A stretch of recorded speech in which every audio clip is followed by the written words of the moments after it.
Ons gaan hierdie jaar die 6de fees vier.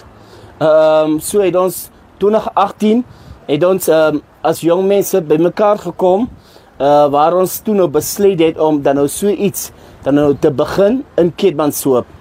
En al die leiers, die gemeenskap het dit verwelkom. So het ons in Mei 2018 die eerste Namafees afgeskop. Op die stadium toe ons begin het ons gesê ons gaan 'n platform skep vir al ons Nama mense wat besigheid doen om sodoende dit wat hulle doen met hande kom te tentoonstel. En ons het ook 'n platform geskep vir mense wat dan nou tradisionele kos voorsien. En ek kan vir u waarborg, dit was uit en uit 'n lekker kuier gewees vir al die Nama mense.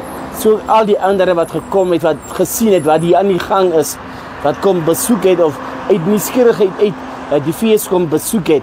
En so kon ons vir 4 dae lekker saam kuier. Los alles waarmee julle besig is hierdie naweek van die fees en kom Keetmanshoop toe en kom ondervind wat die Nama kultuur werklik beteken, wat dit vir ons inhou as Nama mense, en u gaan nie spyt wees nie.